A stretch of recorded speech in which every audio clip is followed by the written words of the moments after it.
This is Captain Joe Kent with this week's GoBaja.com fishing report.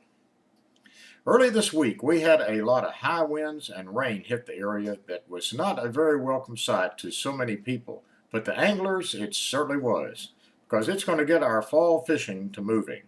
The flounder will be stacking up around the Pelican Island area and Galveston Ship Channel early next week. My prediction is by Monday we're going to hear reports of limits after limits after limits of flounder coming in from that area. Remember, during November there's a 2 flounder limit. That's because the Parks and Wildlife Department realized that November is the absolute best month for flounder fishing, and they don't want people going out and catching 30 or 40 flounder like they used to during this time period. I can recall during November one year that, with the 10 flounder limit that we had, you had your limit by 10 o'clock in the morning. A full boat limit of 4 people would have 40 flounder easily. Now, what's going to happen if the flounder are not biting next week? Well, that's going to tell us that there's probably a big shortage of flounder. Now, I don't think that's going to happen. But there are a lot of people that are concerned about it because we haven't been picking up very many flounder here in the late October like we should be.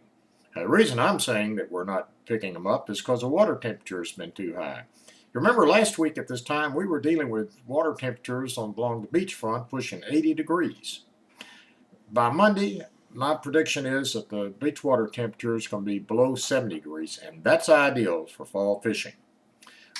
Next week, we'll give you an update on where we stand, and I almost assure you that we're going to have a lot of reports of good flounder action.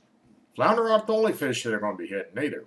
Look for trout to start schooling in the bays. With all of this high north winds pushing the water out of the marshes and wetlands, it's also pushing the shrimp into the bays and causing them to start their annual migration to the Gulf along with the flounder. When that happens, the speckled trout are going to be there, and they're going to be schooling. So expect to hear of a lot of good schooling action in Trinity Bay, East Bay, and Upper West Bay. If fishing is your thing, I would say by late weekend, we're going to have some ideal conditions for it. And next week will be the same. If you could take off next week, it might be worth doing so to go out there and get in some trout and flounder. And remember, when is the best time to go fishing? Whenever you can. This is Captain Joe Kent, and we will be back again next week.